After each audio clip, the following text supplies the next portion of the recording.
Welcome to another episode of the Speaking of Writers podcast. I'm Steve Richards, a podcast where we dive deep into the stories behind the storytellers. Today, we're joined by Ivan Maisel, one of the most respected voices in college football journalism. Over his 4 decades in sports media, Ivan has written for ESPN, Sports Illustrated, the Dallas Morning News, Newsday, and he's been honored multiple times by the Football Writers Association of America and is the author of 5 books, including his latest, Frank Leahy, the forgotten legend who made Notre Dame football. In this new biography, Maisel brings to life the story of one of the most successful and yet most overlooked coaches in the history of the game, shining a light on the man who cemented Notre Dame's legacy as the pinnacle of college football. Ivan, welcome to the Speaking of Writers podcast. Thank you, Steve. I'm flattered to be here. It's great to have you here. So, what first drew you to Frank as a subject, and why tell his story now? So I worked on the ESPN College Football 150 project in 2019, and that's when I noticed him, and I began to think, wow, he's got the second best record of all time by winning percentage to Rockne, who he played for.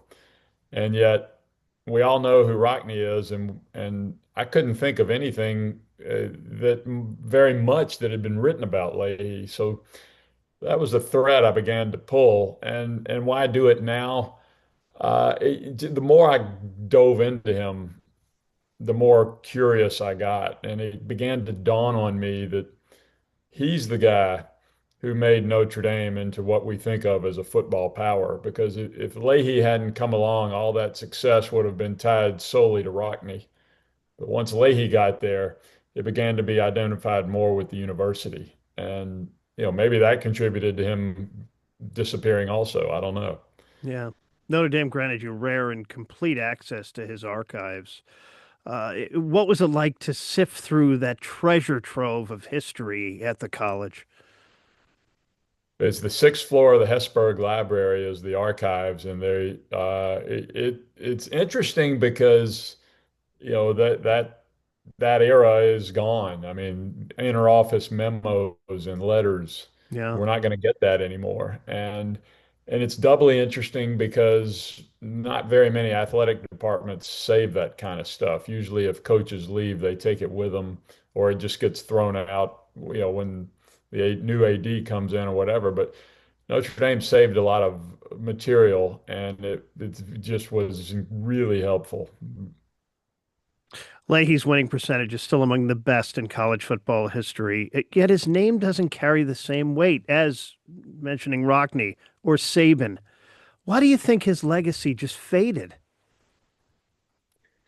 Well, it's a number of things. Part of it was his personality. He was an introvert, and he was absolutely just intense about winning football games to the detriment of the rest of his life. And, his personal relationships suffered because of it. His health suffered because of it. He had a fraught relationship with the university. He and Father Theodore Hesburgh, who became president at the age of 35, became president of Notre Dame in 1952. They butted heads, and Hesburgh wanted football to park at the curb for a while until he could bring academics up to a respectable level. And he parked it at the curb for about 10 years. And that Leahy resigned during that time, and the guys who replaced him weren't as good. And that really chapped Leahy. He couldn't understand why Notre Dame football was no longer at the level he was, and all of that. So Notre Dame, that relationship became fraught, and they didn't do a whole lot to promote him, and he just kind of faded away. Ivan, how did all of that stuff going on in his life influence his approach to coaching?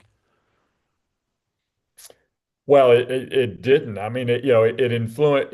He wasn't going to let anything get in his way. I mean, he Mm, was solely focused on on coaching and on the sport. There's an anecdote one of the assistant coaches told that I found a dinner party for the staff and their wives in the couple of weeks after the season. And Leahy walked in and with his wife Floss. And as the wives were sitting down to dinner, he had a football with him, and he began demonstrating this new idea he had about the center snap to his coaches. And they're all looking at each other and rolling their eyes. I mean, it's like, does this guy ever stop? And the answer was no, he didn't stop, and that really hurt him in the long run. You describe him as both a victim of his own drive and a man who changed the game. How did that relentless competitiveness shape his career and health? Well, the career part, he was a full-time college assistant coach 3 months after he graduated from college. Rockne loved him, and Rockne intervened to get him a job as an assistant coach at Georgetown as soon as he graduated. And 2 months after that, of course, Rockne died in that awful plane crash. But he was on it. Leahy was on his way, and he was a head coach at Boston College by 30. He's a head coach at Notre Dame, his alma mater, and one of the great jobs in the sport by age 32. And he was married. They began having children. They ended up with 8 children. Fred Leahy, number 6, said a number of years ago that dad belonged to the world and mom had 8 kids. Mhm. And part of that was kind of how marriages worked in the middle of the 20th century in America, but it was also really Leahy's drive. He was not going to let anything get in the way, and nobody can maintain that pace that he tried to. And his health suffered because of it. His marriage suffered because of it. His children suffered because of it. He was known for innovation. What are some of the tactical or philosophical contributions he made to the sport? He was an early adapter of the T formation. He didn't create it, but he dove in with both feet, dove all in on the T formation and transformed Notre Dame. That's what helped him transform Notre Dame football. And then there were little things, defensive huddles. He was the guy who came up with defensive huddles, and but he was a good play caller in early in his career. Later in his career, as his nerves began to fray, he wasn't as good on the sideline. And just a incredible motivator. Those guys, they all told stories about him, and they all considered him a taskmaster at best, if not worse, because he worked them really hard, but they loved him for it. Yeah, you had unprecedented access to players' archives and the Leahy family too. What surprised you the most about the man behind the headlines? Uh, well, a couple of things. One was the realization, as I said a minute ago, that Mm, he's kind of the guy who made Notre Dame, but the other was how his life served as a microcosm of the America I grew up in, or was familiar with coming up. I mean, this was a bootstrap guy, Steve. yeah. He came from nothing, and born in Nebraska, grew up on the prairie in South Dakota, but he got a chance to go to college because of football, and he always felt like he owed Notre Dame this incredible debt, that it had turned him into a success, and that's also what drove him. Uh, you know the and it, but and that's the happy part of the American story we all told ourselves in the 20th century. But the other part, the drive and the relentless push for success that cost him so much. We tell that story about 20th century America too. So that I was going in kind of thinking it was a college football story, and it turned out to be, in my mind, a lot more. Now, I know you're fresh off the story and fresh, spending a lot of time with Leahy with this book that just came out in September, American Coach. Where does he rank for you, all-time coaches, all-time college football coaches? Well, that's a really good question. We in 2019 we put together a committee to pick the best coaches of all time, the 150 best coaches of all time, and Leahy came in 10th, and that's recency bias. I mean, we all, he was not a guy we all watched on TV, and the guys who did watch him aren't here anymore. But doing this research brought him back to me, and I think I think it's probably Rockne in no particular order, Rockne, Leahy, Saban, and Bear Bryant. Yeah. It's two Alabamas and two Notre Dames. Hmm.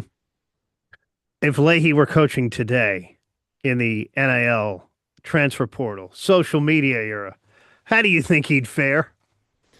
Oh, he'd win. He'd win. Yeah, whatever the rules were, he would use them to his advantage. And look, all really good coaches, Steve, live in the gray area of the black and white in the rule book. And Leahy did it in his time, and he'd do it again today. He was going to do whatever he had to do to win a football game. What was your biggest challenge, Ivan, in writing Frank Leahy? Uncovering facts, balancing myth and truth, or just finding his humanity? Well, those are three. Those all happened. I mean, part of the problem was pretty much everybody's gone. The players. If you graduated in the late 40s or early 50s, that means you were born in the late 20s or early 30s. So they're gone. That was hard, and then it's kind of trying to figure out what to trust in the journalism of the day. And I actually had an email exchange with David Marinus about this because I thought, well, he's been writing about guys from that generation. And after a few back and forths, he kind of finally just said to me, "You got to trust your gut. You know the context in which these stories were written. If it's a locker room after a game, then and everybody's got pretty much the same quote. If it's a one-on-one with Leahy, then it's probably pretty good. These are my interpretations. If it was a anecdote that I read over and over again in various features, I figured that probably came from the sports information director, the PR guy at Notre Dame. And so I was, I would take the gist of that anecdote, but the quotes I was a little reluctant to do. So it was all at the end just sort of a gut thing. You've written both biography and deeply personal memoir. How different was your mindset approaching this project? Well, the memoir I wrote just came out very organically, Mm. uh, of course, I had to live through the awfulness of it, but Yeah. I didn't have to do research. I had it all. Uh, this was research, and I loved doing the research. I was writing down, this is, old school time. I was writing down all my research on 4x6 index cards and filing them in shoe boxes. And I filled two shoe boxes and I got size 12 feet. So Mhm. that was a lot of index cards. And that was great fun. And finally, in April of last year, it dawned on me, like, oh hell, I got to start writing. I can't just keep finding stuff. So, uh, but I had it organized, and so then it was just pluck out this section, look at my info I had, and pull it together. What do you hope readers take away from American Coach? Just a renewed appreciation for a titan of the game that had been completely forgotten. I think if you love college football, even now, you'll appreciate him. And it's a renewed look at how Notre Dame became Notre Dame and the uh, what Notre Dame football meant to the Catholic community of America in the middle of the 20th century when they were discriminated against, when so many of them were children of immigrants and fighting to gain traction in American society. And Notre Dame was something that whether they were Irish, Polish, Eastern European, whatever, they could point to with pride. And all of that sat on Leahy's shoulders too, that responsibility. I mean, it all just uh, contributed to what drove him. We're coming down to the end as we're recording this of the college football season, the regular season. I would be remiss if I didn't ask you. So, who's going to win it this year, Ivan? Steve, I am a member of the College Football Playoff Selection Committee, so I am, when somebody asks me that, I always smile and say, I'll be happy to not answer your question. Yeah. Okay. I was trying to get that out of you. Yes. Yeah. No, I've been, this is my first year on the committee at this juncture. We've had two meetings and it's a lot of work. I mean, Yeah. it's fascinating, but my head swims with the amount of data and these teams, you got to slice the pie pretty thin to make a difference between this team and that team. It's fun, but it's hard work. Been a great season and exciting playoffs to come. Yes, yeah, I'm really looking forward to it. I'm looking forward, I don't want the season to end, but it'll be nice to make our decisions and get some of my life back. What is next for you and your writing? I got a couple of ideas that once I stop promoting the book and get through the playoff process that I will pursue and pick one. I think one is probably more commercial and the other one I like better, and I'll probably pick the one I like better and see if I can sell it. Just because I got to be the one spending time with it. But they both are history, college football history.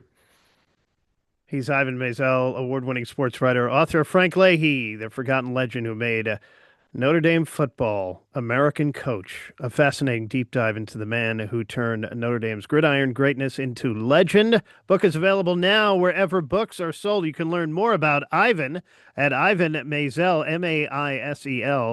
Maisel.com, and follow him on social media for more. Thank you so much for joining me. Thanks, Steve. And this is the Speaking of Writers podcast. Thank you for watching. Like it, share it, subscribe to it, write a review. I'm Steve Richards. I'll talk to you again next time.